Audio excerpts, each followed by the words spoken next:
Police அடி வாங்குதுங்க, BJP அடிக்கிறான். எடப்பாடிக்கு வக்கு இருந்தா, துணிவு இருந்தா, காவல்துறை மேல கை வைத்த பிஜேபி காரனை அரெஸ்ட் பண்ணுன்னு கேட்க வேண்டியதானே. நீதிமன்ற உத்தரவு சொன்ன இடத்துல அந்த தீபத்தூண்ல போய் விளக்கு ஏத்தி இருந்தாங்கன்னா இந்த ராம ரவிக்குமார் போன அவசியம் கிடையாது, இவ்வளவு பிரச்சனை நடந்திருக்க வேண்டிய அவசியம் கிடையாதுங்கிற ஒரு பார்வையை அதிமுக முன்வைக்குது. அது என்ன? சரி, குன்கா தீர்ப்பு கொடுத்தாரு, எடப்பாடி ஏத்துட்டு போண்டி தானே. ஏன் உருட்டுக்கட்டையோட அதிமுக காரணம்லாம் ரோட்ல இறங்கி வர மக்கள் எல்லாம் அடிச்சாங்க? அதுக்கு இல்ல ஏதாவது அங்க இருக்கக்கூடிய முஸ்லீம் இதை பண்ணாதீங்கன்னு சொல்றாங்களா? முஸ்லீம் வந்து சொல்லணுங்கிறது தான் பிஜேபியோட எண்ணமே. அவன் வலைய விரிச்சு வச்சுட்டு கல்ல எறிகிறான். தீர்ப்பு சொன்னவர் எப்படிப்பட்டவர், என்ன கதை, அதெல்லாம் நம்ம நோக்கமா இல்லையா?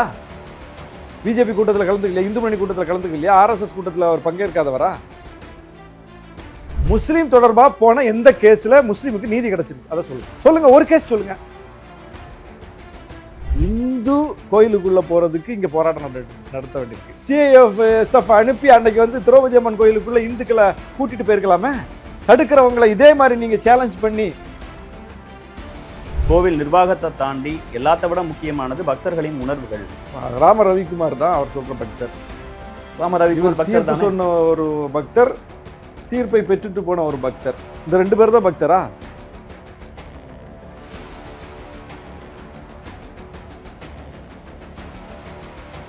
அறுவை சிகிச்சையில் குணம் இது ஆயுட்கால நிவாரணம். டாக்டர் ஸ்ரீவர்மாஸ். ஆச்சி அதிரசமா விடுங்க, கையில தட்டி சூடான எண்ணெயில பொரிச்சா அதிரசம் ரெடி. வணக்கம். சிறப்பு நேர்காணலில் இன்று நம்மோடு இணைந்திருப்பவர் விடுதலை சிறுத்தைகள் கட்சியின் துணை பொதுச் செயலாளர், நாகப்பட்டினம் தொகுதியின் சட்டமன்ற உறுப்பினர் திருமிகு ஆலூர் ஷானவாஸ் அவர்கள். சார் வணக்கம். வணக்கம். ஒட்டுமொத்த திருப்பரங்குன்றமே ஒரு பதற்றமான சூழலில் இருக்கிறத சில மணி நேரங்களாக, குறிப்பாக நேற்றுல இருந்தே பார்க்க முடியுது. இதற்கு காரணமாக அவங்க சொல்கிற விஷயம், நீதிமன்ற உத்தரவு தீர்ப்பு ஒன்று வருது, அதை நடைமுறைப்படுத்தியிருந்தால் இவ்வளோ பிரச்சனையே இல்லை அப்படி. நீதிமன்ற உத்தரவை நடைமுறைப்படுத்தாமல் அரசு அதற்காக அந்த விஷயத்தை முன்னெடுக்காமல் அதற்கு எதிர் திசையிலேருந்து அணுகுவது. நீதிமன்ற தீர்ப்பு என்ன சொல்லுது?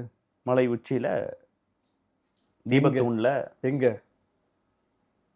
எங்க இந்துக்களுக்கு சொந்தமான இடம் தான் ஜிஆர் சுவாமிநாதன் அவருடைய தீர்ப்பில் குறிப்பிடுறார். தர்காவில் இருந்து 15 மீட்டர் அளவில் இருக்கக்கூடிய ஒரு எல்லைக்கல்.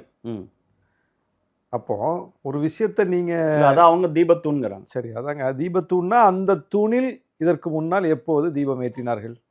அதுக்கு ஏதாவது இரண்டாம் உலக போர்ல ஸ்டாப் பண்ணாங்க. அதுக்கு முன்னாடி இந்த தூண்லையா? இந்த தூணில் இதற்கு முன்னால் தீபம் ஏற்றிய நம் கண் முன்னால் பார்த்த ஏதாவது முன் வரலாறு இருக்கா?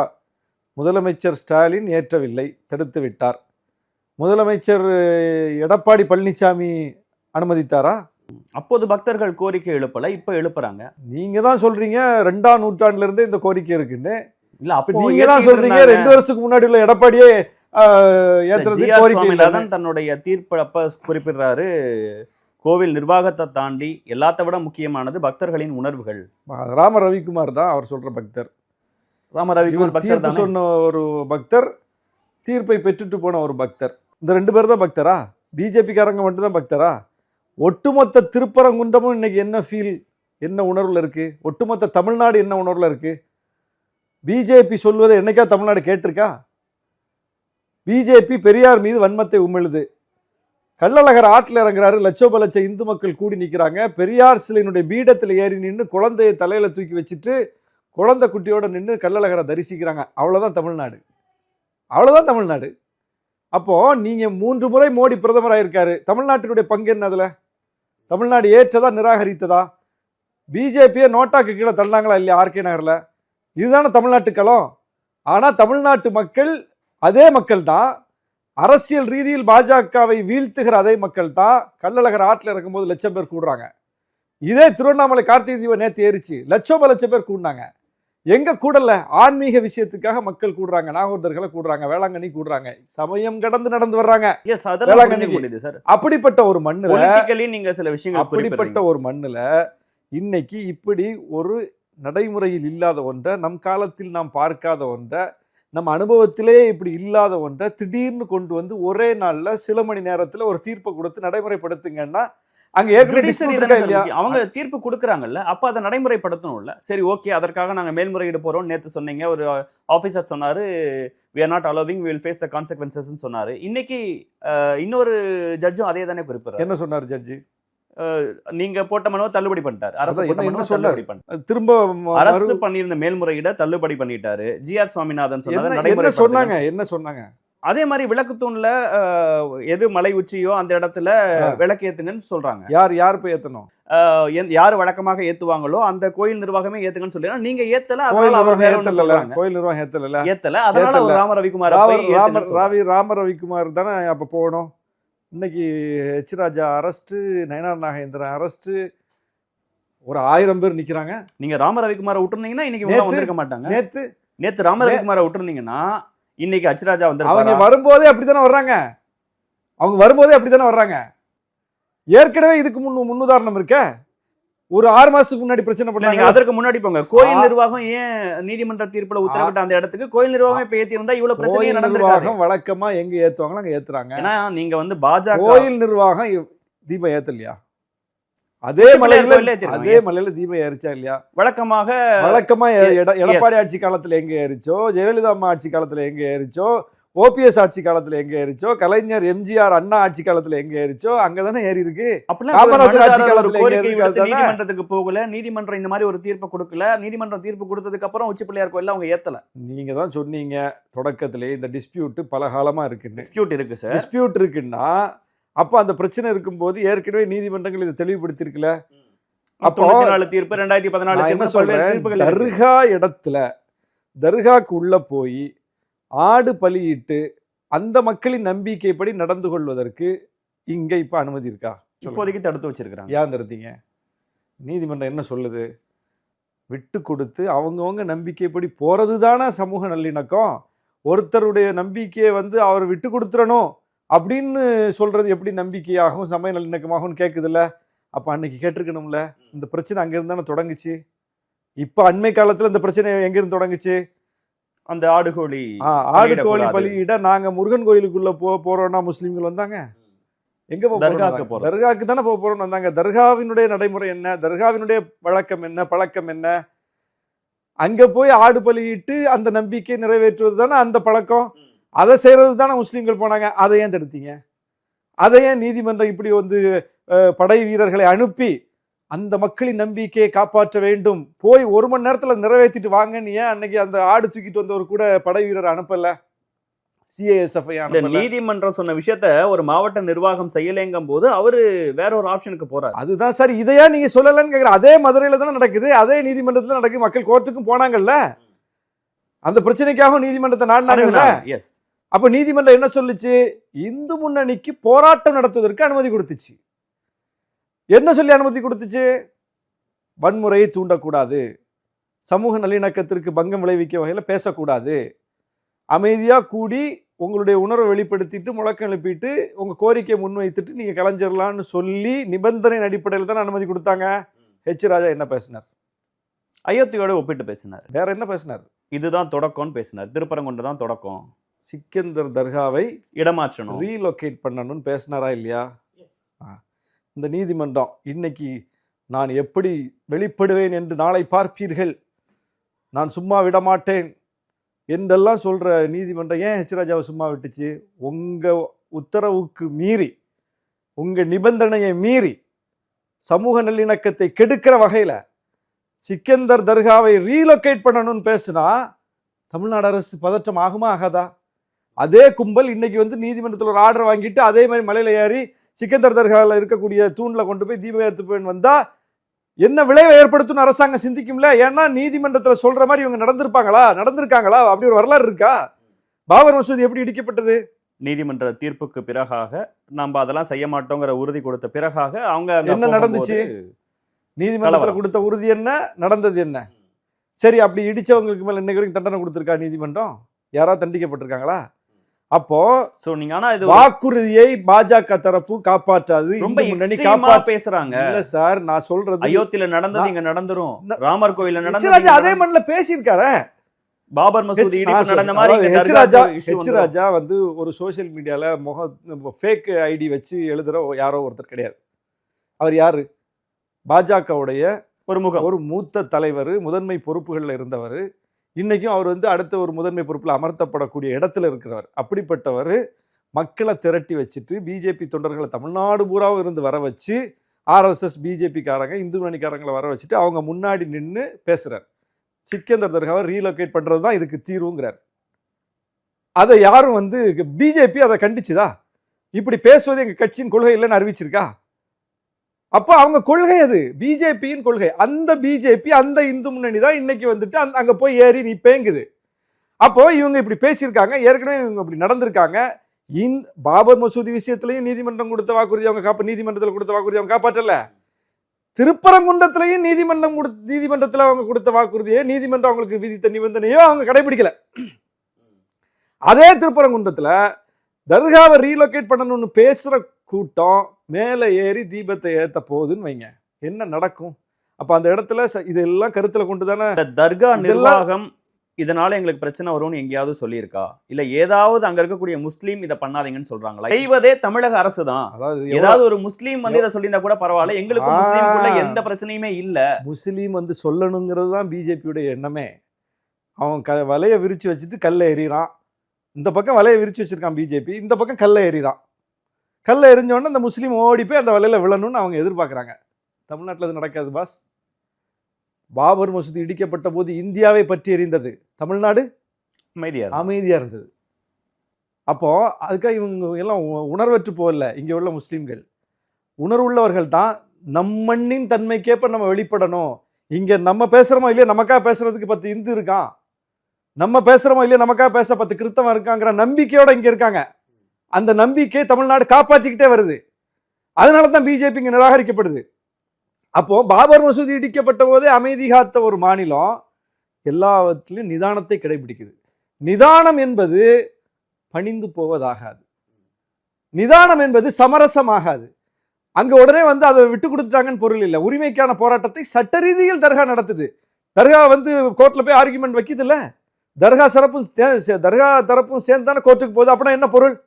இல்ல அரசு தரப்பு தான் இன்னும் வீரியமா இதுக்கு எதிராக நிக்குதுன்னு சொல்றாங்க. அரசு தானே லா அண்ட் ஆர்டருக்கு பொறுப்பாகுது அந்த இடத்துல. நீ வந்து இந்த வானர கூட்டம் என்ன செய்யும் பார்த்திருக்கோம்ல, இந்தியா முழுவதும் பார்த்திருக்கோம்ல. இந்த கூட்டம் என்னங்க செய்யும்? வானர கூட்டங்கிற வார்த்தை எல்லாம் சரியா? வேற என்ன கூட்டம் அது? வேற என்ன கூட்டம்? இவங்க என்ன செய்வாங்க? இந்த கூட்டம் முழுக்க அது கும்பல். அது கும்பல் வன்முறையை நிகழ்த்துகிற ஒரு பழக்கம் உள்ளவங்க. அக்லக் படுகொலை, மாட்டுக்கறி வைத்திருந்தான் அடித்து படுகொலை, பசு வச்சிருக்கான்னு அடித்து படுகொலை, கும்பல் வன்முறை இப்படி நிகழ்த்திக்கிட்டு இந்தியா முழுவதும் ஒரு மாடலோடு அவங்க தமிழ்நாட்டுக்கு வர்றாங்க. தமிழ்நாட்டில் வந்து சபரிமலையில் போய் பார்த்தாங்க, அங்கே பஜ்ரங் பலின்னு சொல்லி கர்நாடகாவில் எடுத்து பார்த்தாங்க. 2 தேர்தலில் அவங்களுக்கு அடி. அங்கே தமிழ்நாட்டில் எப்படியாவது பிடிக்கணும்னு என்னென்னோ செஞ்சு பார்க்குறாங்க. கடைசியா திருப்பரங்குன்றத்தை மையமா வச்சு இந்த பிரச்சனையை கிளப்புறாங்க. நீங்க குறிப்பிடுறீங்க பாஜக வந்து என்ன செய்வாங்கன்னு தெரியும், ஹச்ராஜா என்ன பேசினார்னு தெரியும் அப்படின்ட்டு. ஆனா அதே இடத்துல பாஜக மட்டுமா இந்த விஷயத்த சொல்றாங்க? இப்போ வந்து அதிமுகவின் தலைவராக இருக்கக்கூடிய எடப்பாடி பழனிசாமி அதிமுகவை சேர்ந்த எம்எல்ஏ போய் நயினா நாகேந்திரனை பார்த்து ஆதரவு கொடுத்திருக்கிறாரு. எடப்பாடி பழனிசாமி சொல்றாரு, நீதிமன்ற உத்தரவை இந்த அரசு கடைபிடிச்சிருந்துச்சுன்னா இவ்வளவு பிரச்சனையே இல்லைங்கிறாரு. நீதிமன்றத்துக்கு போகாமலே அவர் இதை கடைபிடிச்சிருக்கலாமே. ஏன் நீதிமன்றம்லாம் போக வச்சாரு இந்து முன்னணியை? அவர் ஏன் சார் போக வைக்கணும்? அவர் கடைபிடிச்சிருந்தா நீதிமன்றத்துக்கே போயிருக்க மாட்டாங்கல்ல.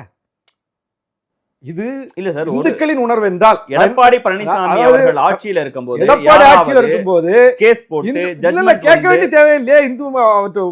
இந்த கோரிக்கை உண்டா இல்லையா? இந்து முன்னணிக்கு, பிஜேபிக்கு, ஆர்எஸ்எஸ்க்கு இந்த கோரிக்கை உண்டா இல்லையா? சார் இப்பதான் சார் சட்டப்பூர்வமா கோரிக்கை இருந்திருக்கலாம் சார். அப்ப நீங்க நடைமுறைப்படுத்தணும்னா வம்புழுக்கணும்னு நீங்க இதெல்லாம் ஆட்சிக்கு வந்து இப்ப 5வது வருஷம் சார். அவங்க 4 வருஷமா போன வருஷத்துல ட்ரை பண்ணாங்க, அது வேற. கடந்த அதற்கு முன்னாடி 3 வருஷம் இந்த மாதிரி நடக்கல. இப்போ ஒரு கோரிக்கை போராட்டத்துக்கு போய் சட்ட ரீதியாக நீதிமன்ற தீர்ப்பு வாங்கிட்டு வந்திருக்க பத்தி பேசுவோம் சார். தீர்ப்பு அதுக்கு பின்னாடி உள்ள நான் 2ஆ வர்றேன். தீர்ப்பு சொன்னவர் எப்படிப்பட்டவர், என்ன கதை, அதெல்லாம் நம்ம பேசுவோம் இல்லையா? பிஜேபி கூட்டத்தில் கலந்துக்கலையா? இந்து முன்னணி கூட்டத்தில் கலந்துக்கலையா? ஆர்எஸ்எஸ் கூட்டத்தில் அவர் பங்கேற்காதவரா? பாபர் மசூதி தீர்ப்பு சொன்ன நீதிபதிகள் ஓய்வு பெற்றோன்னா அவங்க வேலையை பார்த்துட்டு போயிட்டாங்கன்னு நீங்க சொல்லுங்க, இல்ல பிஜேபி ஆட்சியில போய் கவர்னராகவும் மற்ற பொறுப்புல உட்கார்ந்தாங்கன்னு சொல்லுங்க. 2ல எது உண்மை? பொறுப்புகளுக்கு போயிருக்காங்க. அப்புறம் பாபர் மசூதி இடத்தில் முதல்ல ராமர் அவமதிப்புல போயிடும் சார். சார் நான் நடந்தது தானே சொல்றேன், நான் நடக்காதே சொல்றேன். பாபர் மசூதி ஒரு தீர்ப்பை கொடுத்தாவே அவருக்கு ஒரு அஜெண்டா இருக்குன்னு நீங்க இல்ல சார், சொல்றீங்க. இன்னைக்கு கிருஷ்ணசாமி அவர்கள் சொல்றாரு எக்ஸ்ட்ரீம்ல போய் நீங்க வந்து எல்லாரும் ஜிஆர் சுவாமிநாதன் விமர்சிக்கிறீங்க. உங்க தலைவர் ஜிஆர் சுவாமிநாதன் அவர்களுக்கு வந்து தகுதி நீக்க விஷயங்களை அது எங்க உரிமை. தகுதி நீக்கம் செய்யக்கூடிய அளவுக்கு இம்ப்ளீச்மெண்ட் கொண்டு வரக்கூடிய அளவுக்கு சட்டத்துல ஒரு இடம் இருக்குல்ல. எஸ். அப்புறம் அது எதுக்கு இருக்கு? சட்டத்துல அது ஒண்ணு இருக்குல்ல. அது சட்டப்படி இருக்கக்கூடிய உரிமையை கிளைம் பண்றது சட்டமீறலா? சட்டமீறல்னு சொல்ல ஒரு நீதிபதியை பதவி நீக்கம் செய்வதற்கு சட்டத்தில் இடம் உண்டா இல்லையா? அப்ப அந்த கோரிக்கை வைக்கிறது சட்டமீறலா? நிச்சயமா சட்டமீறல் கிடையாது. அந்த அளவுக்கு ஒரு பண்ற ஒரு தீர்ப்பு அதோட மேல பண்றாரு. அது விட்டுருங்க. நான் என்ன கேக்குறேன், பாபர் மசூதி விஷயத்தில் தீர்ப்பு சொன்ன நீதிபதிகள் பதவி பெற்றார்களா இல்லையா? பெற்றார்கள். அப்ப உண்மைதானே சொல்றோம். அது பொய் இல்ல, புறம் இல்ல, அவதூறு இல்லையே. உண்மையை சொன்னதுக்கு வந்து என்ன நீங்க வழக்கு போடுவீங்களா? இல்ல அப்படி நீதிபதிகளா? அப்ப அவங்க சொல்றாங்க, இந்த பக்கத்துல இருந்து பேசுறவங்க, திமுக கூட்டங்கள்ல கலந்துகிட்ட நீதிபதிகள் இல்லையா? திமுக மறுபடியும் நீதிபதிகள்ல இருந்து போனவங்களை நல்லா கவனிச்சுக்கலையா? அவங்களுக்கு ஆணையத்துல பொறுப்புகள் கொடுக்கலையா? சொல்லுங்க. எந்த மக்களை பாதிக்கிற வகையில எந்த தீர்ப்பை யார் கொடுத்தா? மக்களை பாதிக்குதுன்னு நீங்க ஒரு விஷயத்த பாப்பீங்க. அவங்க மக்களுக்கு சரியா மக்களை பிளவுபடுத்துறது இதுல என்ன சரியா இருக்கு? சொல்லுங்க, இதுல என்ன சரியா இருக்கு? இந்து மக்களின் உணர்வுகள்னு என்ன இந்து மக்களின் உணர்வு? இந்து மக்களின் உணர்வு அங்க நேத்து கை தட்டினா பாருங்க. போலீஸ் வந்து இவங்களெல்லாம் குண்டு கட்ட வெளியேற்றினோன்னா வரவேற்று கை தட்டினாங்க பாருங்க. அதுதான் இந்து மக்களின் உணர்வு தமிழ்நாட்டுல. தமிழ்நாட்டு இந்து மக்களின் உணர்வு வந்து அவங்க சமூக நீதி அடிப்படையில் யோசிப்பாங்க, சமத்துவத்தின் பக்கம் நின்று யோசிப்பாங்க. அதனாலதான் பிஜேபி இங்க இது வந்து தடுமாறுது. பொய்யா சொல்ல வேண்டிய இடத்துக்கு ஏன் பிஜேபி தள்ளப்படுது? நான் என்ன சொல்றேன், பாபர் மசூதி வழக்குல முதல்ல அங்கே வந்து சிலைகளை கொண்டு வைத்தாங்கல்ல 1948 ஒரு நள்ளிரவுல சுவர் ஏறி குதித்து வச்சாங்க. அது சட்டப்படி வைக்கப்பட்டதல்ல. தொடக்கத்தை பாருங்க. தொடக்கமே வந்து சட்ட மீறலோட தொடங்குது. ஒரு நீதிமன்றத்துல போய் ஆணை வாங்கிட்டு வந்து செஞ்சது கிடையாது. இப்ப நீங்க சொல்றீங்கல்ல, நீதிமன்றத்துல ஆணை வாங்கிட்டு தானே வந்தாங்க. பாபர் மசூதிக்குள்ள சிலையை வைக்கிறதுக்கு எங்க போய் ஆணை வாங்கிட்டு வந்தாங்க? இல்ல சார், நான் உத்தரவு நடைமுறைப்படுத்தியிருந்தா இவ்வளவு இஷ்யூஸே வராதுன்னு எடப்பாடி பழனிசாமி அவர்கள் சொல்றாரு. எடப்பாடிக்கு வர தமிழ்நாட்டுல முதல்வரா இருந்தவரு ஆணை வாங்கிட்டு வந்து செய்யல, சட்டமீறல் செய்யறாங்க. அப்போ அதை வந்து அப்புறப்படுத்தாம அனுமதிச்சவர் கே நையார். அவர் என்ன தெரியுமா ஆனார்? பின்னாடி ஜனசங்கத்துல எம்எல்ஏ ஆனார், எம்பி ஆனார். ஒரு நீதிபதி அன்னைக்கு இவர்களை அனுமதித்ததனுடைய விளைவுக்கு பொறுப்பு வாங்கிக்கிட்டார். இதை காலங்காலமா பார்த்துக்கிட்டு இருக்கோம் சார். இந்த வரலாறுலாம் எங்களுக்கு தெரியாமையா இருக்கு? இல்ல சார், பாபர் மசூதி நீதிபதிகள் கொடுக்கிற எல்லா நீதிபதிகளையும் சொல்லல சார், நடந்ததை சொல்றேன் சார். கே நையார் பிஜேபியில ஜனசங்கத்துல எம்பி ஆனாரா இல்லையா? இது வரலாறு. சரி, நீங்க சுவாமிநாதன் அவர்கள சொல்லிட்டீங்க. பாபர் மசூதி தீர்ப்பு சொன்ன விஷயத்துல நீதிபதிகள் பொறுப்பு வாங்கினாங்களா இல்லையா? புரிஞ்சுக்க முடியுது. ஒருத்தர் அந்த மாதிரி அதே மேல்முறையீட்டு மனு விசாரிச்ச ஜெயச்சந்திரன் அவர்கள் தள்ளுபடி பண்றாரு. நான் ஒரு நீதிபதி சொல்லி பாபர் மசூதி தீர்ப்புங்கிறது ஒரு பெஞ்சில், நான் பெஞ்சு தானே சொல்றேன். அப்போ ஒரு பெஞ்சே போய் பதவி வாங்குதுங்க. இதை நம்ம பார்த்துக்கிட்டு இருக்கோம். அப்போ இப்படி ஒரு ட்ராக் ரெக்கார்ட் இருக்குது இந்தியாவில். இப்போ என்னவா மாறிக்கிட்டு இருக்கு நீதி பரிபாலன அமைப்பு முறை, எப்படி மாறிக்கிட்டு இருக்குங்கிறத பார்க்கிறோம். எந்த வழக்குலையாவது சரி, பாபர் மசூதி விட்டுருங்க, ஆர்டிகல் 370 என்னாச்சு, முத்தலாக் என்னாச்சு, வக்ஃபு சட்டம் என்னாச்சு, ஹிஜாப் கேஸ் நீதிமன்றத்துக்கு போன போது என்னாச்சு, முஸ்லீம் தொடர்பா போன எந்த கேஸ்ல முஸ்லீமுக்கு நீதி கிடைச்சிருக்கு? அதை சொல்லுங்க, ஒரு கேஸ் சொல்லுங்க. ஆமா, நீங்க போனீங்க வக்ஃபு சட்டத்துல பிஜேபி செஞ்சதெல்லாம் தப்புன்னு ரிஜெக்ட் பண்ணிருச்ச கோர்ட்டு, சொல்லுங்க. நான் முஸ்லீமை போடுறது சரின்னு சொல்லியிருக்குதுங்க, சொல்லியிருக்கா இல்லையா? அப்போ மற்ற மத வழிபாட்டு விஷயங்கள்லையும் மற்ற பேரையும் நீங்க சேருங்கன்னு சொன்னா லாஜிக். ஒரு ஜனநாயக நீங்க பேசினா மக்களுக்கு நீதிமன்றங்கள் மேல இருக்கக்கூடிய நம்பிக்கை. நான் பொய் சொல்லல சார். கோர்ட்டுக்கு போனா கோர்ட்ல இருக்கக்கூடிய நீதிபதிகள்லாம் ஒரு சார்பா தான் இருப்பாங்க. இல்ல, நான் அப்படி சொல்லவே இல்லை. நான் நடந்ததை சொல்றேன். நீங்க முஸ்லீம் விஷயங்கள்னு சொல்லி இந்தியாவில் எடுத்துக்கிட்டா பாபர் மசூதி விஷயம், காஷ்மீர் 370 பிரிவு நீக்க விஷயம், முத்தலாக் விஷயம், ஹிஜாப் விஷயம், நம்ம வக்ஃபு சட்டம், சிஏஏ, எதுலையாவது நீங்க சொல்லுங்க முஸ்லீமுக்கு நீதி கிடைத்தது சொல்லுங்க. சரி, முஸ்லீம்களின் மீது நிகழ்த்தப்பட்ட வன்முறைகள், பாபர் மசூதி இடிப்பு, அது குற்றம்னு தானே நீதிமன்றம் சொல்லியிருக்கு. அது சரின்னு சொல்லல. அதுக்கு அப்போ குற்றம்னு நீங்க சொல்லிட்டா அதுக்கு தண்டனை உண்டுல. தண்டிக்கப்பட்டிருக்காங்களா யாராவது ஒருத்தர் சொல்லுங்க எனக்கு. நான் கேட்கிறேன் உங்கள்கிட்ட. இல்ல, மாலைகான் குண்டு வெடிப்புன்னு ஒரு சம்பவம் நடந்துச்சுல்ல, அதுல சம்பந்தப்பட்டவர்னு பிரக்யா சிங் தாக்கூர் உட்பட சிலர் கைது செய்யப்பட்டாங்கல்ல, தண்டிக்கப்பட்டிருக்காங்களா? அப்ப குண்டு வெடிப்பு நடந்துச்சா இல்லையா? சரி, பிரக்யா சிங் அதை செய்யலைன்னா செஞ்சது யாரு? அதுக்கு பதில் சொல்லுங்க.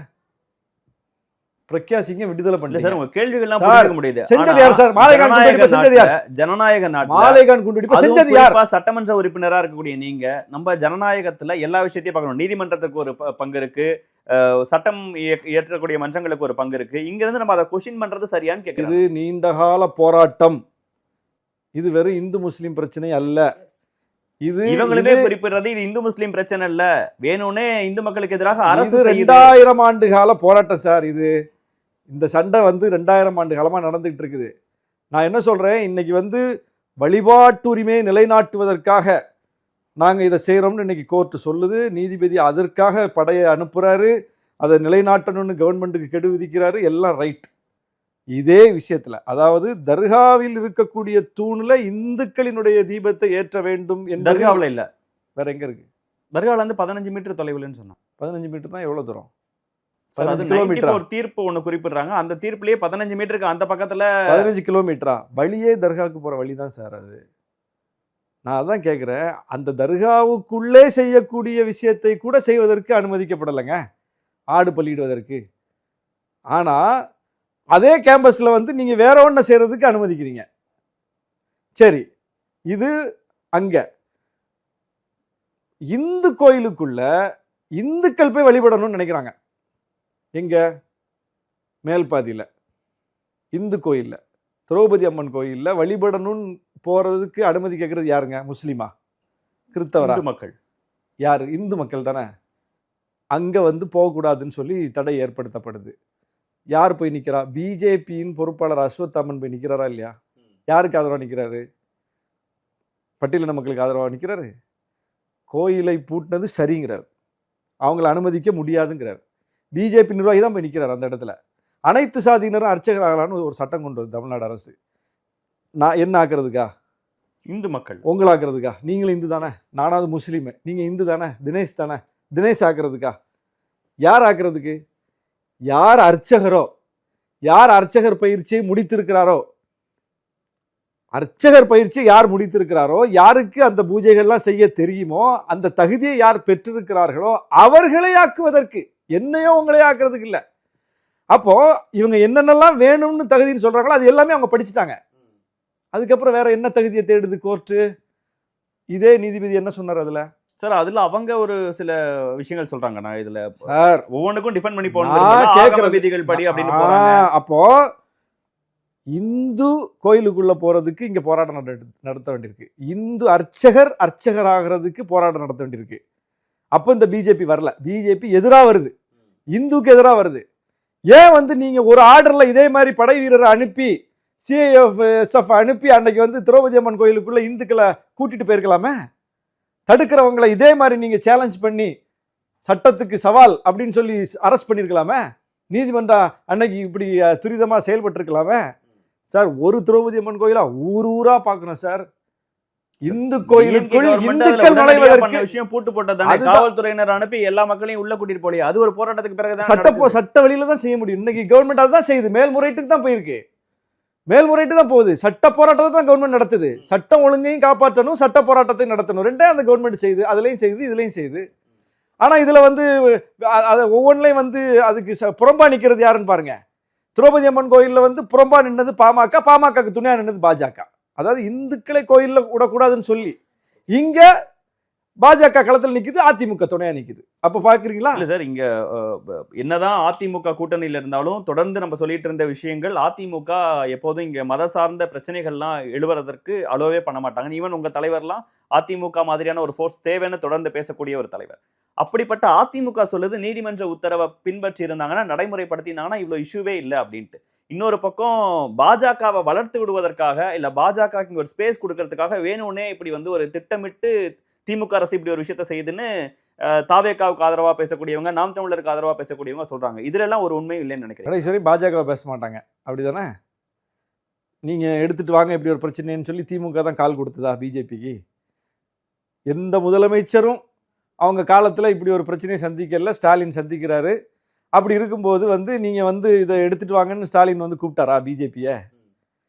இதுதான் இவங்கெல்லாம் யாருங்கிறத காட்டி கொடுக்குது பாருங்க. நீங்க சொல்ற நாம் தமிழர் யாரு, தாவேகா யாரு, அதிமுக யாருங்கிறது தெரியுதா? பிஜேபி அங்க களத்தை வந்து கலவரக்களமா மாத்துறாங்க. இல்ல சார், அதுக்கு- அதுக்கு எடப்பாடி அதுக்கு- பழனிசாமி அவர்கள் கேட்ட ஒரு பாயிண்ட்டுக்கு எனக்கு ஒரு நேரடியான பதில் நான் கேட்கிறேன்.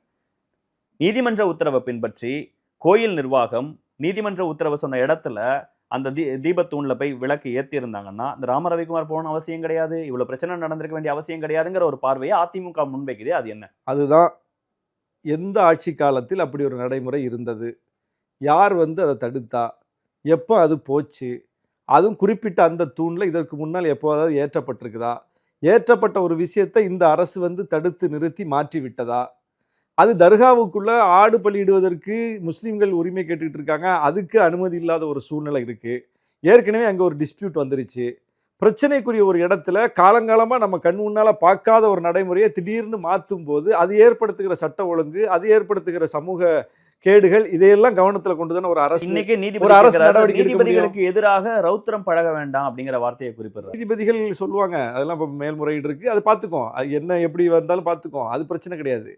சட்ட போராட்டம் சரி, குன்ஹா தீர்ப்பு கொடுத்தாரு, எடப்பாடி ஏத்துட்டு போண்டி தானே, ஏன் உருட்டுக்கட்டையோட அதிமுக காரணம்லாம் ரோட்ல இறங்கி வர மக்கள் எல்லாம் அடிச்சாங்க, அதுக்கு பஸ்ல உட்காந்துட்டு அது இருக்க வன்முறை தக்குனாங்க. தப்பு சார்.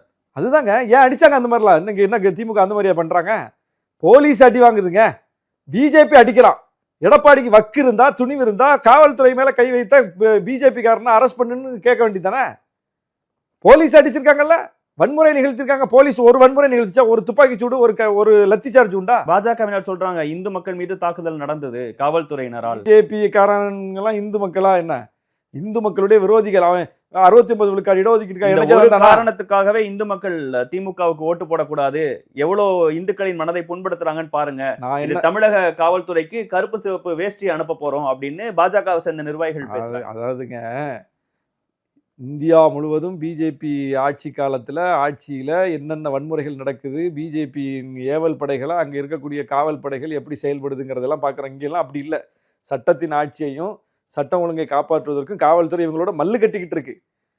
இவங்க வந்து எந்த எல்லைக்கும் போவாங்கிறத நம்ம பார்த்துருக்கோம். மோசமான எதிரிகள், நாணயமான எதிரிகள் கிடையாது பிஜேபி, மோசமான எதிரிகளோட மல்லு கட்டிக்கிட்டு இருக்குது இந்த காவல்துறையும் இந்த அரசும். ஏன்னா சட்டம் ஒழுங்கை பாதுகாக்கணும், சமூக நல்லிணக்கத்தை பாதுகாக்கணும். மதுரைக்கு தமிழ்நாட்டிலேயே சமூக நல்லிணக்கத்திற்கு பெயர் பெற்ற ஒரு மண், அந்த மண் இன்னைக்கு இப்படி வந்து நாசப்படுத்தப்படுதுங்கிறத அனுமதிக்க முடியுமா? பிஜேபி போன ஒரு இடம் உருப்பட்டு இருக்கா? அங்கெல்லாம் மக்கள் நல்லிணக்கத்தோட வாழ்றாங்கன்னு ஒரு இடத்த காட்டுங்க. அச்சத்தின் பிடியில் தான் மக்கள் வாழ்ந்துகிட்டு இருக்காங்க. பிஜேபி எங்கெல்லாம் கால் வச்சுதோ அங்கெல்லாம் அழிவு தான், பேரழிவு. தமிழ்நாடு ஒரு நல்லிணக்கமா இருக்கும், எந்த பிரச்சனையும் கிடையாது. இந்த ஒரே நாள்ல திமுக அரசுக்கு ஒரு பயங்கர அடி. நேத்து வந்து அலோ பண்ணியிருந்தாங்கன்னா இவ்வளவு பிரச்சனை கிடையாது. இன்னைக்கு மீண்டும் ஒரு டைம் வந்து நான் என்ன சொல்றேன், ஜிஆர் சுவாமிநாதன் அவர்கள் இவ்வளவு தீவிரமா இருக்கார் சார். இன்று இரவே 10:30 மணிக்கு அவர் விசாரிக்கணும்னு நினைச்சாரு, அதை நாளைக்கு அதுதான் எந்த வழக்குல சார் இப்படி நம்ம பார்த்திருக்கோம்? அதுவே நமக்கு ஒரு வித்தியாசமா இல்லையா? நான் தான் கேட்டேன், கோயிலுக்குள்ள போவதற்கு அனுமதி கேட்டு போராடி கொண்டிருக்கிற இந்துக்களுக்காக இப்படி வரல, அர்ச்சகராகணும்னு சொல்ற இந்துக்களுக்காக இப்படி வரல கோர்ட்டு. எத்தனையோ சமூக அவலங்களை கடந்து போறோம், ஒரு விஷயத்துல இப்படி வரல. அன்னைக்கு ஆடை தூக்கிட்டு போகணும்னு மேல போய் தன்னுடைய வழிபாட்டு உரிமைக்காக ஒரு முஸ்லீம் போராடும் போது கோர்ட் இப்படி வரல. அதே மதுரையில, அதே திருப்பரங்குன்றத்துல அதே பிரச்சனை இருக்கும்போது இந்த தர்காவை தூக்கி அப்புறப்படுத்தணும்னு ஹெச் ராஜா சொல்லும் போது கோர்ட்டுக்கு கோவம் வரல. எப்படி நீங்க எப்படி நாங்க சொன்ன விஷயத்தை மீறி இப்படி பேசுவீங்கன்னு கேட்கல. அதே கோர்ட் இன்னைக்கு இதுல இவ்வளவு பிடிவாதமா இருக்குன்னா அப்ப அதை கருத்துல கொள்ள வேண்டாமா? ஏன் இப்படி செய்யறாங்க, இதுக்கு பின்னணி என்னன்னு பார்க்க வேண்டாமா? ஒரு அரசு எல்லாத்தையும் தானே பார்க்கணும், எல்லா விஷயங்களையும் கருத்துல கொள்ளணும்ல. அனுமதிச்சிருந்தா என்ன சொல்லுவீங்க? அனுமதிச்சு போய் தர்காவை தாக்கிட்டாங்க, பாபர் மசூதி இடிச்சது மாதிரி பிஜேபி கும்பல். இல்ல சார், நடந்தது தான் சொல்றேன் சார். தர்காவை ரீலோகேட் பண்ணணும்னு பிஜேபி பேசினதை வச்சுதான் சார் சொல்றோம். அவங்க பேசியிருக்காங்க, அதை செய்வாங்க, பேசினாங்க, செஞ்சாங்க. நீங்க பேசலன்னு சொல்லுங்க, ஹெச் ராஜா பேசல, அவங்க தான் சொல்றீங்க. ஹச்ராஜா அவர்களின் கருத்துக்கு ஒரு வேல்யூவும் கிடையாது, ஒருத்தர் கூட அதை கடைபிடிக்க மாட்டாங்க. ஹச்ராஜா சொல்றது தமிழ்நாட்டு மக்கள், பிஜேபி காரன் கடைபிடிப்பான்ல, தமிழ்நாட்டு மக்கள் கடைபிடிக்க மாட்டாங்க ஹெச் ராஜா பேச்ச. பிஜேபி காரன் கடைபிடிப்பான்ல, இந்து முன்னணிக்காரன் கடைபிடிப்பான்ல. அவன் 10 பேர் போதுமே பிரச்சனை உண்டாக்குறதுக்கு, அவன் 10,000 பேரா வேணும்? அப்ப நீங்க கரெக்டா 10 பேரை போக சொல்றீங்க மேல. இதுவரைக்கும் நடைமுறையில் இல்லாத ஒன்றை, நம் கண் முன்னால் பார்க்காத ஒன்றை, தமிழ்நாட்டு எந்த முதலமைச்சரும் சந்திக்காத ஒன்றை நீங்க இப்ப செய்யணுங்கிறீங்க. செய்யும்போது அப்போ அங்க ஏற்கனவே ஒரு டிஸ்பியூட் இருக்கு, ஒரு பிரச்சனை இருக்கு. அந்த இடத்துல இதுவரைக்கும் ஏத்துற இடம் வேற, அது வழக்கம் போல ஏற்றப்பட்டு விட்டது. ஒருவேளை கார்த்திகை தீபம் நேத்து திருப்பரங்குன்றத்துல ஏற்றப்பட்டுதா இல்லையா? எஸ் எல்லார் வீடுகளிலும் தமிழ்நாடு முழுவதும் ஏற்றப்பட்டதா இல்லையா? திருவண்ணாமலையில ஏற்றப்பட்டதா இல்ல? அமைச்சர்களே முன்னின்று அதை நடத்துனாங்களா இல்லையா? அப்போ எல்லாம் இயல்பா நடந்துட்டு தானே இருக்கு. இந்துக்கள் யாரும் வந்து எங்களுக்கு கார்த்திகை தீபம் ஏற்றக்கூடிய உரிமை பறி போயிருச்சுன்னு ரோட்டுக்கு வந்து போராடலையே. திருப்பரங்குன்றத்துல ராமர் ரவிக்குமார் தலைமையில ஒரு குரூப்பு, அதுக்கு ஆதரவா நயினார் நாகேந்திரன் தலைமையில ஒரு குரூப்பு, எச் ராஜா தலைமையில ஒரு குரூப்னு இந்து முன்னணி RSS பிஜேபி மட்டும் தானே இதுல நிக்குது. அவ்வளோ என்ன இதுல ஆர்வம்? அப்போ இவங்க சொன்னபடி நடக்க மாட்டாங்கிறதுக்கு உதாரணம் இருக்கு. திருப்பரங்குன்றத்திலேயே அவங்க சொன்னபடி நடக்கலங்கிறதுக்கும் உதாரணம் இருக்கு. இவ்வளவு இருக்கும்போது நீதிமன்றம் அதை யோசிக்கணும்ல. 144 தடை உத்தரவை மாவட்ட நிர்வாகம் போடுது, அரஸ்ட் பண்ணுது. நீதிபதி 144 தடை உத்தரவை நீக்கி உத்தரவு பிறப்பிக்கிறாரு. இந்த விஷயத்தெல்லாம் அதுதான் நீதிமன்றம் ராம ரவிக்குமார் தலைமையில எத்தனை பேர் போகணும்னு சொல்லிச்சு? 10 பேர். எத்தனை பேர் வந்தாங்க? அது ஒரு நேற்று எண்ணிக்கையில் அதிகம், நூற்றுக்கணக்கானோர் வர்றாங்க. அப்போ இவங்க போக சொன்னதே 10 பேரை தான். ஆனா அவங்க 10 பேர் வரல. அவங்க கூட்டம் விட்டுருப்பாங்களா? அவங்க நோக்கமே அது இல்லையே சார். இல்ல சார், அவங்க நோக்கம் அது இல்லங்கிறதுக்காக தானே விடாத போது ஓகே கூட்டம் கூடுது. விடாத போது இல்ல, அவங்க வரும்போதே அப்படிதானே வர்றாங்க. இவங்களை தடுத்து உடனே அந்த செய்தி கேள்விப்பட்டு அடுத்த 2 மணி நேரத்துல கூண்டாங்க. வரும்போதே ராம ரவிக்குமார் அந்த படிக்கட்டுகளை சூட ஏந்தி என்னை இன்னைக்கு அனுமதிக்கல, நிச்சயமாக ஒரு நாள் இந்த குன்றின் மேல் நான் வந்து அதே தீபத்தை ஏத்துவேன்ட்டு அவர் வேண்டுதல் வச்சு சத்தியம் பண்ணி வேண்டிட்டு போறாரு. அந்த வேண்டுதல்லாம் முருகன் ஏத்துக்க மாட்டார். முருகன் நம்ம முருகன் என்ன, நாம் பாடின கந்தன் பாட்டு தான் இன்னைக்கு வந்து ஹிட்டே. அதெல்லாம் வந்து இங்க பிரச்சனையே கிடையாது. அதெல்லாம் அதான் நான் சொல்றேன்ல, அந்த நிகழ்ச்சியில நான் வந்து முருகன் பாட்டு பாடினேன். அந்த நிகழ்ச்சியில எனக்கு முன்னாடி ஒரு கலை நிகழ்ச்சி நடந்துச்சு. அறிவு திருவிழால ஒரு கலை நிகழ்ச்சி நடந்துச்சு. அந்த கலை நிகழ்ச்சியில இதே திருப்பரங்குன்றம் விஷயத்தை வச்சு அவர் வந்து ஒரு பாட்டு பாடினார். கலை நிகழ்ச்சி நடத்திய தோழர் பிரகதீஷ். நான் பார்வையாளர் முதல் வரிசையில் உட்காந்து அந்த கலை நிகழ்ச்சியை பார்த்துட்டு இருந்தேன். அடுத்தது என் பேச்சு. அவங்க கலை நிகழ்ச்சி முடித்தோம், என் பேச்சு. என்கிட்ட ஃபோன் இல்லை, ஒன்றும் இல்லை. நான் உட்காந்து பார்த்துக்கிட்டு இருந்தேன். நான் நேர மேடை ஏறி போய் எனக்கு தெரிஞ்ச ஒரு முருகன் பாட்டை நான் பாடினேன். தமிழ்நாடு முழுக்க அது நம்ம சின்ன வயசுல இருந்து கேட்டு அது வேற ஒரு பாட்டு, அது இன்னொரு மதம், அப்படிலாம் நமக்கு அப்படி யாரும் சொல்லித்தரல நமக்கு. அதெல்லாம் நீ கேட்கக்கூடாது, அதெல்லாம் பாடக்கூடாது, அப்படிலாம் யாரும் நம்மளை தடுக்கலை. அது மனசுக்குள்ள ஊறி போய் கிடந்தா மட்டும்தான் டக்குன்னு இயல்பா ஒரு இடத்துல நம்மளால வெளிப்படுத்த முடியும். அப்போ என் மனசுக்குள்ள கிடக்குதுல்ல. நாகூர் தர்கால இப்போ கந்தூரி முடிஞ்சது, எவ்வளோ ஆயிரக்கணக்கான இந்து மக்கள் வந்து உட்கார்ந்துட்டு போறாங்க. அதுக்கு முன்னாடி போன மாசம் வேளாங்கண்ணி பேராலய திருவிழா நடந்து முடிஞ்சது, எவ்வளோ மக்கள் வந்துட்டு போறாங்க. இங்கே அப்படிதானங்க இருக்கோம். இதுல என்னைக்காவது யாராவது வந்து உன் இடத்துல வந்து நான் அதை பண்ணுவேன், என் இடத்துல வந்து நான் இதை பண்ணுவேன்னு வம்பு பண்ணாங்களா? இல்ல, இந்த திருப்பரங்குன்றம் வம்பே கிடையாதுங்க. வம்பு பண்றது யார்? எடப்பாடி இன்னைக்கு சொல்றாரு. காலையில ஜெயக்குமார் என்ன சொன்னார்? ஜெயக்குமார் என்ன நடைமுறையில இருக்கோ அதுதான் வழக்கமோ அதை தான் பின்பற்றணும்னாரு. தலைவர் அவர் தானே சார். கரெக்டுங்க. அவர் கட்சியில ஒரு ஸ்டாண்ட் எடுக்க சொல்லுங்க. அப்ப என்ன, அதிமுகவின் குரலை இயல்பாக ஜெயக்குமார் வெளிப்படுத்திட்டார். அதுக்கப்புறம் பிரஷர் போட்டு பிஜேபியின் குரலை எடப்பாடி வெளிப்படுத்துகிறார். இதுதான் அதிமுக சந்திக்கிற நெருக்கடியே. இல்ல சார், நீங்க தான் அதிமுக சந்திக்கிற நெருக்கடி. தொடர்ந்து நம்ம பேசின பல பேட்டிகளையும் நீங்க சொல்லியிருக்கிறீங்க, தமிழ்நாட்டு பிரச்சனைகள்ல பாஜக ஒரு பக்கம் நிற்கும், மற்ற எல்லா கட்சிகளும் ஒரு பக்கம் நிற்கும். ஒரு பில்லு கொண்டு வரோம்னா 4 பேர் ஒரு ஓட்டு போடுவாங்க, 230 பேர் ஒரு ஓட்டு போடுவாங்க அப்படிங்கறத நீங்க சொல்லி. அதுதான் இந்த இஷ்யூல அப்படி இல்லையே. அப்படி பல விஷயங்கள் அதிமுக போனதுனால தானே 40 விழுக்காடு ஓட்டு 18 விழுக்காடா சுருக்கி போச்சு. பாதி விழுக்காடு அதிமுகல இருந்து பிரிச்சு பிஜேபி எடுத்துட்டு போயிருச்சு. நீ ஸ்ட்ராங்கா நின்று இருந்தா உன் ஓட்டு ஸ்ட்ராங்கா நின்று இருக்கும்ல. ஏன் 40 எடப்பாடிட்ட அந்த கட்சி ஒப்படைக்கப்படும் போது அவர்கிட்ட எத்தனை எம்எல்ஏ இருந்துச்சு? எத்தனை எம்பி இருந்துச்சு? ஆளுங்கட்சியா இருந்தாங்க. 37 எம்பி இருந்துச்சு. 37 எம்பிக்கள் இருந்தாங்க. ஒரு எம்பி இருக்கா இப்போ? இல்ல. ஆட்சி இருந்ததுல ஆட்சி இருக்கா இப்போ? 40 விழுக்காடுக்கு மேல ஓட்டு இருந்ததுல பாதி ஓட்டாவது இருக்கா இப்போ? ஏன்? சிஏஏ சட்டத்துக்கு ஆதரவு, டெல்லி மாநில அரசினுடைய அதிகார பறிப்பு சட்டத்துக்கு ஆதரவு, காஷ்மீர் 370 பிரிவு நீக்கத்துக்கு ஆதரவு, வேளாண் சட்டத்துக்கு ஆதரவு, ஜிஎஸ்டிக்கு வரவேற்பு, உதய மின் திட்டத்துக்கு ஆதரவு, உணவு பாதுகாப்பு சட்டத்துக்கு ஆதரவு. எதுக்கு ஆதரவு கொடுக்கல சொல்லுங்க? பிஜேபி நீட்ல இடத்துல எதுல அதிமுக கையெழுத்து போடல. அப்புறம் அதிமுக எதுக்கு, பிஜேபி எதுக்கு தனித்தனியா? மக்கள் அப்படி பார்க்க ஆரம்பிச்சிட்டாங்க. இல்ல சார், அதான் நான் சொன்ன மாதிரி அதனாலதான் இன்னைக்கு இதுலயும் தாவேகாவை ஆதரிக்கக்கூடியவங்க இதை சொல்ல, பாஜகவை வளர்த்து விடுவதற்காக திமுக இப்படி ஒரு விஷயத்தை ஏங்க. இப்போ போன மாசம் கரூர்ல தாவேகா சிக்கி சின்ன பின்னமாகும் போது பூரா ஸ்போக் பர்சன்ஸ் பூரா இன்னைக்கு திருப்பரங்குன்றத்துல பிஜேபிக்கு யாரெல்லாம் பேசுறாங்களோ அவங்க பூரா பாருங்க போன மாசம் என்ன பேசிட்டு இருந்தாங்க பாருங்க. இன்னைக்கு திருப்பரங்குன்ற விஷயத்துல பிஜேபி ஸ்டாண்டுக்காக பேசக்கூடியவர்கள், திமுக அரசை எதிர்த்து பேசக்கூடியவர்கள் போன மாதம் பாஜகவுக்கு திமுக உதவுதுன்னு பேசுறாங்க. நான் அதை சொல்லல, இன்னைக்கு பிஜேபி ஸ்டாண்ட்ல பேசுவாங்கல்ல ஒரு ஐயா, ஓகே, வலதுசாரிகள், அவங்க எல்லாம் போன மாசம் அப்படியே ரிவைண்ட் பண்ணி பாருங்க என்ன பேசினாங்கன்னு பாருங்க. கரூர்ல விஜய்கா பேசியிருப்பாங்க. இன்னைக்கு ஒரு எப்படி ஒரு பெரிய பிரச்சனை கொதி நிலையில திருப்பரங்குன்றம் இருக்கோ, இதுல எல்லாரும் கருத்து சொல்றாங்கல்ல, பேட்டி கொடுக்குறாங்கல்ல, இவங்க எல்லாம் அன்னைக்கு கரூர் கொதி நிலையில் இருக்கும்போது யாருக்கா பேசுனாங்க? ஏங்க எல்லாம் ஒரே நிலைய வித்வான்கள் தாங்க. அன்னைக்கு தாவேக்காக்கு பேசுனாங்க, இன்னைக்கு பிஜேபிக்கு பேசுனாங்க. எல்லாம் தாவேக்கா பிஜேபி எல்லாம் இன்னைக்கு ஒண்ணுதான். அந்த அட்வொகேட் இவருக்கு வர்றாரு, இந்த அட்வொகேட் அவருக்கு போறாரு, இங்க இருந்து டெல்லிக்கு ஓடுறாங்க, உடனே நினைக்கிறதெல்லாம் நடத்துறாங்களே. ஏன்னா கையில எல்லாம் அதிகார வர்க்க கையில இருக்கு. அவங்க நினைச்சாங்க சிபிஐ என்கொயரி வேணும்னு வாங்கிட்டு வந்துட்டாங்க. பிஜேபி நினைக்குது திருப்பரங்குன்றத்துல ஏத்தணும். உங்களுக்கு எதிரா நீங்க நினைக்கிறதுக்கு எதிரா தீர்ப்பு வந்ததுன்னா இல்ல சார், அது லாஜிக் இருக்கா? லாஜிக் இருக்கா? திருப்பரங்குன்றத்துல ஏத்தணும் பிஜேபி நினைக்குது, உடனே அதுக்கு ஏத்த மாதிரி தீர்ப்புகள் வருது. அப்போ இது எல்லாமே பிஜேபி நினைக்கிறது நடந்தா அப்புறம் என்ன அது நாடாது?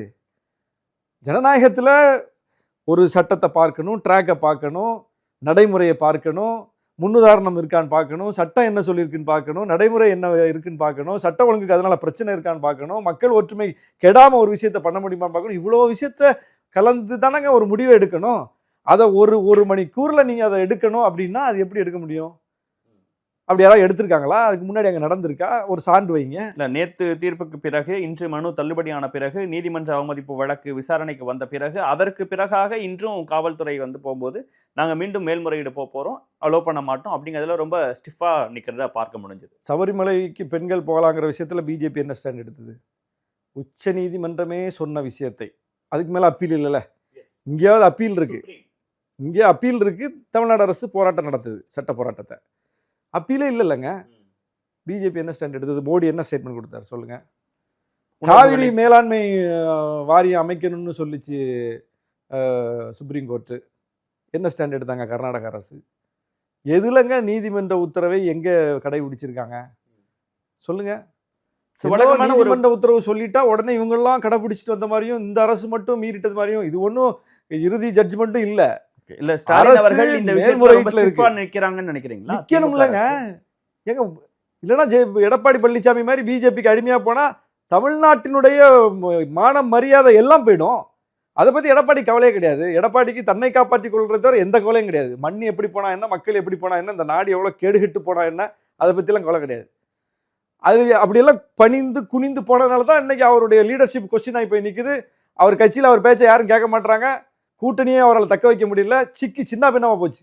ஒரு பொலிட்டிக்கல் ஃபைட்டை இங்க இருக்கக்கூடிய திமுக அரசு, திமுக கூட்டணி கட்சிகள் டீல் பண்ணிடுவீங்க. ஒரு நீதிமன்ற தீர்ப்பின் வழியாக வரக்கூடிய இந்த மாதிரி விஷயங்களை எப்படி டீல் பண்ண சார்? நீட்டு விஷயத்துல இருந்து, கவர்னர் விஷயத்துல இருந்து, தமிழ்நாட்டில் எந்த விஷயம் நீதிமன்றத்தில் போய் சேலஞ்ச் ஆகாம, நீதிமன்றத்தில் போய் நம்ம நின்று சந்திக்காம எதுல சார் நம்ம நின்றுருக்கோம் சொல்லுங்க? இடஒதுக்கீடு விஷயம் 69 விழுக்காடு இடஒதுக்கீடு சுப்ரீம் கோர்ட் அனுமதிச்சிருச்சா சொல்லுங்க? என்ன சொல்லுச்சு சுப்ரீம் கோர்ட்டுடைய வரையறை? என்ன 50 விழுக்காட்டுக்கு மேல போகக்கூடாதுன்னு எவ்வளவு வச்சிருக்கோம் நம்ம? 69. எப்படி வச்சிருக்கோம்? சட்ட பாதுகாப்பு, சட்ட போராட்டம், மக்கள் போராட்டம், சட்டமன்றத்தினுடைய அதிகாரம் எல்லாத்தையும் இறக்கி தானங்க நம்ம வந்து நம்முடைய ஸ்டாண்ட்ல தான் நிக்கிறோம். ஜல்லிக்கட்டு உள்ளிட்ட எல்லாத்துலயும் நம்ம ஸ்டாண்ட்ல தான் நிக்கிறோம். நம்ம இதுல மட்டும் இல்ல, திருப்பரங்குன்ற விஷயத்துல மட்டும் இல்ல, தமிழ்நாட்டினுடைய எந்த விஷயத்திலையுமே நமக்கு எதிராக தான் பிஜேபி நிக்குது, பிஜேபிக்கு எதிராக தான் நாம நிக்கிறோம். அதுல சமரசம் செய்து கொண்டவர்கள் தான் காணாமல் போய் கொண்டிருக்கிறார்கள், கரைந்து கொண்டிருக்கிறார்கள். எதிர்த்து நின்றவர்கள் அப்படியே நிக்கிறோம். திமுக கூட்டணி நிக்குது, முதலமைச்சர் நிக்கிறாரு, அவருக்கு பக்கபலமா எல்லாரும் நிக்கிறோம். கூட்டணி கட்சிகள் மட்டும் இல்ல, தமிழ்நாட்டு மக்களே நிக்கிறாங்க. அந்த தெம்புல தான் அவரு சேலஞ்ச் பண்றாரு. அவருக்கு ஊசலாட்டம் இருந்தா அவர் சேலஞ்ச் பண்ண மாட்டார். ஏன்னா ஓட்டரசியல். தமிழ்நாட்டு மக்கள் இதுல எதிராக வாக்களிப்பாங்கன்னா கண்டிப்பாக ஒரு கட்சி அதை பத்தி சிந்திக்கும். ஒரே காரணத்துக்காக இந்து மக்கள் வந்து இதற்கு திமுக அரசுக்கு எதிராக வாக்களிப்பாங்கிறதா பாஜகவினர் இன்னைக்கு ஃபுல்லா ட்விட்டர்ல போட்டிருக்கக்கூடிய விஷயங்கள். எப்படி இந்து மக்கள் விரும்ப மாட்டாங்க? அமைதியாக இருக்கிற திருப்பரங்குன்றத்தை மாமன் மச்சானாக பழகி கொண்டிருக்கிற ஒரு மண்ணை இப்படி கலவரக்காடாக மாற்றுகிறார்களே என்று மக்களின் கோபம் பிஜேபியின் மீது தான் திரும்பும். இவ்வளவு டார்கெட் பண்றாங்கன்னு நினைக்கிறேன். அவங்களுக்கு எங்கெல்லாம் வாய்ப்பு கிடைக்குதோ அதெல்லாம் வேற. அவன் என்ன தமிழ்நாட்டில் வந்து மதுரையில வந்து என்ன அரசியல பேச முடியும் பிஜேபி சொல்லுங்க? நாங்கள் எய்ம்ஸ் கட்டி கொடுத்துருக்கிறோம், நாங்கள் மெட்ரோ திட்டம் கொடுத்திருக்கிறோம், மதுரைக்கு நாங்கள் மழை வந்தபோது இவ்வளவு பேரிடர் நிவாரண நிதி அள்ளியே கொடுத்தோம், ஓடோடி வந்து பார்த்தோம், உங்களோடு நாங்கள் நின்றோம். மதுரைக்கு என்ன பேசுவாங்க சொல்லுங்க? திமுக சொல்லும், நாங்கள் கலைஞர் நூலகத்தை மதுரைக்கு கொடுத்தோம், ஜல்லிக்கட்டுக்கு ஒரு களம் அமைத்து கொடுத்தோம், 1000 விஷயத்த சொல்லும் திமுக. பிஜேபி என்ன சார் சொல்லும் மதுரையில் போய் சொல்லுங்க? மதுரையில் போய் பிஜேபி என்ன சொல்லும்? என்ன அரசியல் பேசும்? அதுக்கு பேசுறதுக்கு ஒன்றும் இல்லை. அவன் இதைத்தான் தூக்கிட்டு வருவான், வேற எதை தூக்கிட்டு வருவான்? அவன் கையில் கிடச்சிருக்கு, அவனுக்கு இது தவிர வேற எதுவும் தெரியாது இந்தியா முழுவதும். அது ஏமாறுறதுக்கு அந்த மாநில மக்கள் வேணா தயாராக இருக்கலாம், தமிழ்நாட்டு மக்கள் ஏமாற மாட்டாங்க. தமிழ்நாட்டு மக்கள் எல்லோரும் ஆன்மீக நம்பிக்கை உள்ளவர்கள், ஆனால் பெரியாரிய கொள்கையை ஏற்றுக்கொண்டவர்கள். இதுதான் அவனுக்கு இன்னும் மண்டையை பிச்சுட்டு இருக்கான். இது என்ன ஒண்ணுமே புரிய மாட்டேங்குது. இது ஒண்ணா இருக்கு, அது ஒண்ணா இருக்கு. என்னடா கள்ளழகர் ஆற்றில் இறங்குறாரு, அதை பெரியார் சிலைக்கு மேல பீடத்தில் ஏறி நின்று ரசிக்குது அந்த மக்கள்னு அவன் மண்டையை பிச்சுக்கிட்டு இருக்கான். தமிழ்நாடு மக்கள் தெளிவா இருக்கு. நிறைவு கேள்வியா, ஒருவேளை இப்ப மேல்முறையீடு செல்வம்ங்கிறதுல ரொம்ப ஸ்டிஃபா இன்று காவல்துறை அதிகாரி அவர் தமிழக அரசின் ஒரு சார்பாக என்ன செய்ய போகுதுங்கிற விஷயத்தை தான் சொல்றாரு. உச்சநீதிமன்றத்தில் மேல்முறையீட்டுக்கு போகும்போதும் இதே போன்ற ஒரு தீர்ப்பு வந்தா எப்படி டீல் பண்ணுங்க? இதே போன்ற தீர்ப்பு வரும்னு பிஜேபி சொல்லுது. அப்போ பார்த்துங்க, என்ன தீர்ப்பு வருங்கிறத போராடி தான் பார்க்கணும், வாதம் வச்சு தான் பார்க்கணும். தீர்ப்பு வரும் நம்புகிறோங்கிறது வேற விஷயம்.